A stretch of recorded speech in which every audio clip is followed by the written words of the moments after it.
What is the pleasure of the Honorable Leviste? Mr. Speaker, I rise on a point of personal and collective privilege in response to a comment by Executive Secretary Ralph Recto. Please proceed. Thank you, Mr. Speaker. I rise on a point of personal and collective privilege matapos ako tawagin ni Executive Ralph Recto na baliw. Kung baliw man ako, at least hindi ako magnanakaw. Tila affected si Recto sa mga post ko tungkol sa kanya at si Congressman Edwin Garjola. At mabuti kung magpaliwanag na lang siya tungkol dito. May kinakalat din siya sa social media na ako daw ay may utang sa DOE na 24 billion pesos.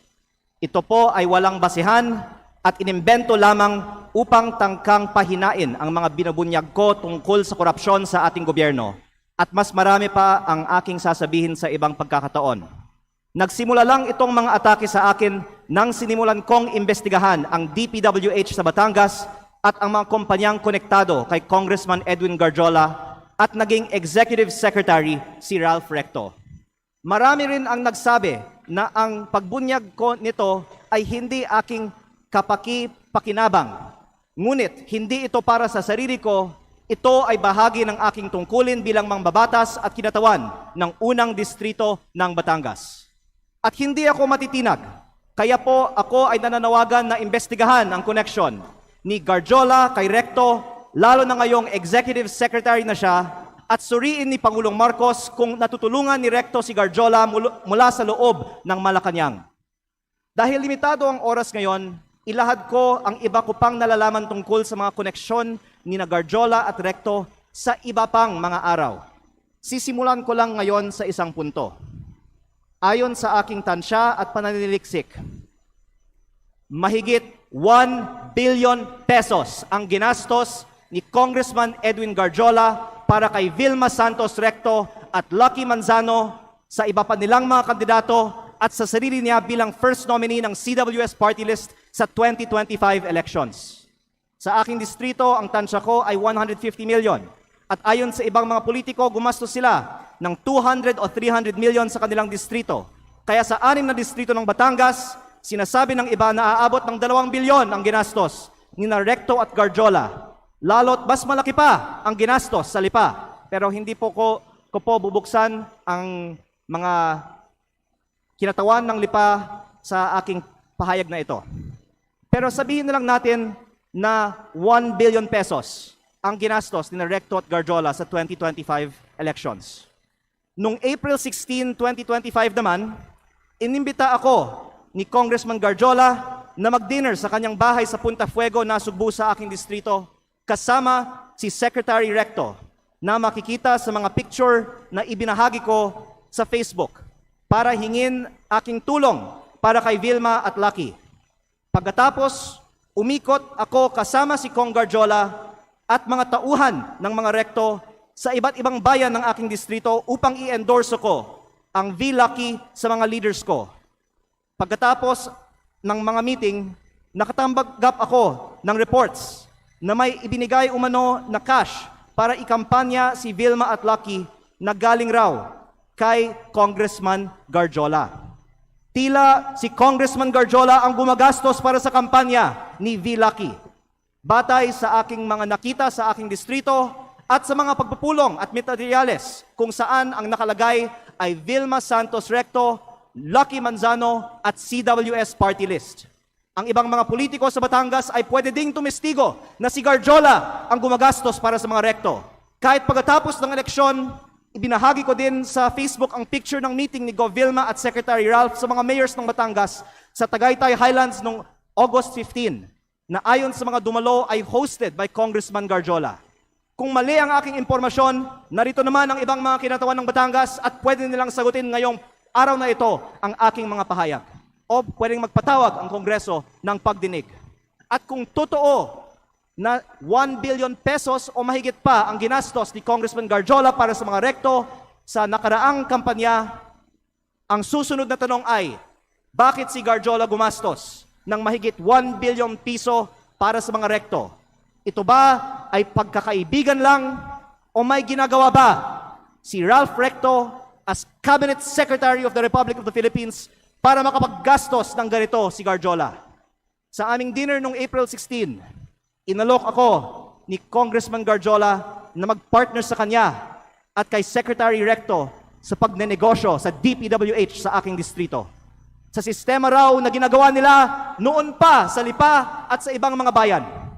Tukuyin ang mga lugar para sa mga road opening ng DPWH. Sabihan ko daw sila pag meron akong mga nakita para makasama sila sa bilihan ng lupa. Kayang tumulong daw sa pagpondo ng mga proyekto ng DPWH si Secretary Recto dahil siya ay nasa kabinete at si Kong Garjola din ay malakas daw sa DPWH at maaaring siya na ang bahala sa kontraktor. Sa ibang pagkakataon, ipinagmamalaki din sa akin mismo ni Secretary Recto na bago niya pinopondohan sa DPWH ang mga bypass roads sa Lipa, kinokondisyon pa niya sa mga may-ari ng lupang dadaanan na magbigay sa kanya ng parte ng lupa sa mababang presyo. At iba't ibang mga tao ay nagkwento din sa akin na gawain ni Recto ito.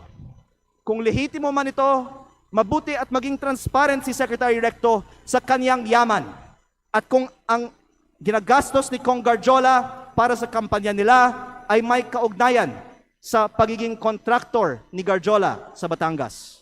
At sa halip na tumigil ang mga ito matapos pumutok ang flood control investigations, mayroon bagong regional director, ang DPWH 4A na si Carolina Pastrana na dating Batangas 3rd District Engineer, ang distrito ni Congressman Garjola sa Mataas na Kahoy, Batangas, na sinabi ay pinili ni Recto dahil siya ngayon ay Executive Secretary na may hawak ng appointments sa Malacanang. Siguro naman hindi ito alam ni Pangulong Marcos, kaya inilalahad ko din ito ngayon sa Kongreso para makita ng lahat ang koneksyon ni Recto at ni Garjola at ang epekto nito para sa buong bansa. Tatalakayin ko pa sa ibang pagkakataon ang mga anomalya sa DPWH sa Batangas. Nalulungkot ako para kay Secretary Recto at Governor Vilma Santos dahil matagal na silang nasa politika na may mga pangalang inaalagaan. At ngayon pa lalabas ang mga isyong ito. Pero mas nalulungkot ako para sa Batangas at sa ating bayan dahil sa mga ginagawa ng mga pinakamataas na opisyal gamit ang pera ng bayan. Lalo kung hindi man lang tutugunan ang mga aligasyong ito at kung hindi inaaprubahan ang pagbaba ng VAT at mga buwis sa langis o ibinibigay ang ayuda para sa lahat na nabanggit ko na sa mga nakaraang pagkakataon. Kung hindi totoo ang mga sinasabi ko ngayon, hindi dapat tahimik si Secretary Recto at Governor Vilma tungkol sa umano'y korupsyon sa DPWH sa Batangas at ang mga aligasyon kay Kong Garjola na tinawagan ng ICI na binuo ng gobyernong ito bilang isa sa mga pinakamalaking kontraktor ng DPWH sa Kongreso. Mabuti kung ipaliwanag nila kung totoo bang malaki ang ginastos ni Garjola para sa kanilang kampanya at ano ang kapalit at kung si Garjola ay kaibigan lang ba o funder din. At kung hindi sasagutin ni Secretary Recto ang mga aligasyong ito, hinahamon ko si Yusek Claire Castro sa susunod niyang press briefing na sagutin kung tama ba na may ganitong aligasyon kay Executive Secretary Recto, bakit hindi pa sinasalang si Secretary Recto sa Commission on Appointments at kung ayaw din ba nilang buksan ang mga detalye ng 2 kasong plunder ni E.S. Recto sa Ombudsman. Mabuti ding magpaliwanag si Yusek Castro kung bakit ba talaga natanggal sa pwesto si Executive Secretary Lucas Bersamin nang walang paliwanag at ipinalit isang respetadong dating Chief Justice ng Supreme Court sa isang taong ngayong may 2 kasong plunder sa Ombudsman. Panghuli, hindi lingid sa atin na binomba ang kotse ni dating Batangas Governor Armand Sanchez. Mapanganib ang politika sa Batangas kapag malaking tao ang inyong binabangga. Kaya kung ito man ang aking huling pagkakataon, nais kong dagdagan, hindi lang DPWH ang posibleng pagkukunan ng pondo ni Recto at Garjola. Dahil ayon sa mga politiko sa iba't ibang mga bayan ng Batangas, ang nasa likod ng STL operator ng Batangas, Refresh Gaming, ay si Recto at Garjola, na ang isang humaharap para sa kanila ay si San Juan Vice Mayor Anthony Marasigan. kahit na iba ang mga tao sa GIS ng kumpanya. Habang nasa kabinete ng Republika ng Pilipinas si Secretary Recto, mayroon bookies o second table ang refresh sa kanyang sariling lalawigan. Kaya nananawagan din ako sa Kongreso na imbestigahan ang operations ng Refresh Gaming Corporation sa Batangas. Ang mga politiko sa Batangas ay maaaring tumestigo na dahil si Governor Vilma Santos ay nasa Kapitolyo, si Executive Secretary Ralph Recto sa Malacanang, at suportado sila ni Congressman Garjola, kompleto ang makinarya para gawing negosyo ang Batangas. Kaya baka hindi lang 1 bilyon ang nagastos na ni Garjola para sa mga Recto. Maraming salamat po. Majority Leader. Mr. Speaker. Mr. Speaker. I can now take questions. Thank you. Mr. Speaker. Majority Leader. Mr. Speaker, we'd like to recognize Naun. the representative of Lipa, Congressman Ryan Recto. The Honorable Ryan Recto is now recognized. Please proceed. Good afternoon, everyone. No questions to be asked on my end. Mr. Speaker, I would just like to make a manifestation to set the record straight regarding the issues raised by my fellow representative from Batangas on the alleged issues that were narrated. First, while this representation recognizes the importance of legislative oversight, I believe that it is equally important that information shared in this plenary is accurately based on facts, not assumptions, not insinuations, and certainly not on incomplete information. Hindi po dapat ginagamit ang plenaryong ito upang lahat na mga haka-haka o paratang na walang sapat na basehan. On the alleged ties between Congressman Edwin Gadiola and Executive Secretary Ralph Recto, their association is purely professional, as Congressman Gadiola is also a member of the House of Representatives and a fellow Batangueño. There are no personal interests involved, but only a shared commitment to fulfill their duties to their constituents. Walang katotohanan ang mga alegasyon ni Congressman Leviste na mayroon silang may mga maanumalyang transaksyon. Fake news po yan, Mr. Speaker. This representation is not privy to the motives of my colleague from the 1st District of Batangas, but let it be known, hindi po tayo basta-basta nagpapadala sa mga inimbentong issue dahil alam po natin kung ano ang katotohanan dito. In fact, I will not stand idly by and let these so-called facts be presented as truth. Let it be a reminder that Executive Secretary Ralph Recto has served as congressman and senator for decades, representing not only Batangas, but also the broader interests of the Filipino. And same goes for Governor Vilma Santos Recto. Mr. Speaker, and to all my colleagues here and to the general public, let us just focus on the facts and let us uphold the process. And most of all, let us keep our focus on our constituents and serve them with integrity.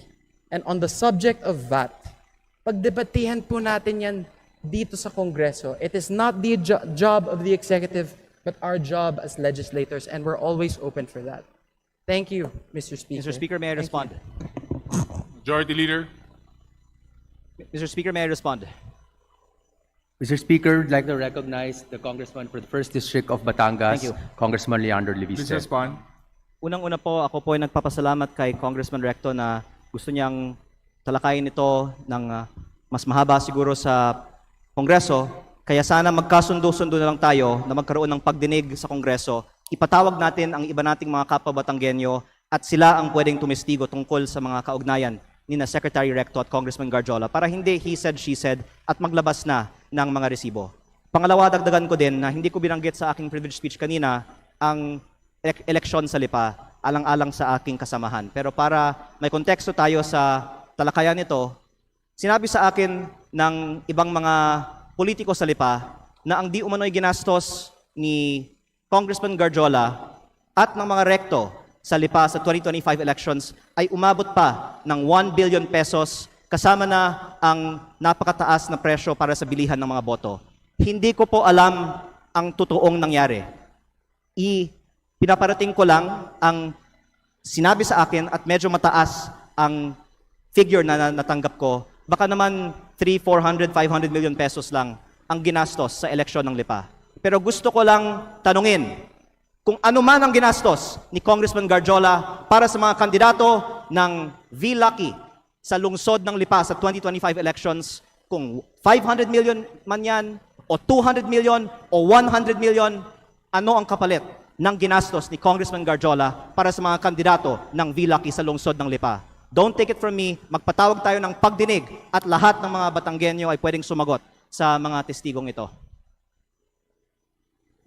Majority Leader. Mr. Speaker, Mr. Speaker. Mr. Speaker, we'd like to recognize Deputy Speaker Janet Garin from Iloilo. yeah, thank you very much. You're now recognized, Honorable Garin. Thank you very much, Mr. Speaker. Thank you very much, Majority Leader. And of course, magandang hapon sa ating colleague, the Honorable Yan De Viste. Nakakagulat, no, Mr. Speaker, dahil nakita ko yung magandang relasyon ng mga taga-Batangas. And I also believe na kaakibat ng progreso ng isang probinsya ay ang pagsasama-sama ng kanilang mga lideres. Though, of course, I will not contest the decision that the manifestation will be responded to. Balikan lang po natin na nagulat kasi ako dun sa mga sinasabing gastusin na umabot ng bilyon-bilyon. Did I hear the Honorable Leandro Opo, Leviste pero right? in fairness po sa mga rekto, sa buong bansa naman bilyon-bilyon ang ginagastos ng mga tao para manalo sa mga eleksyon. At baka ang ibang mga kongresista ay pwedeng magbigay din ng kanilang kananasan kung magkano ang bilihan ng mga boto sa kanilang mga probinsya. Ang itinutukoy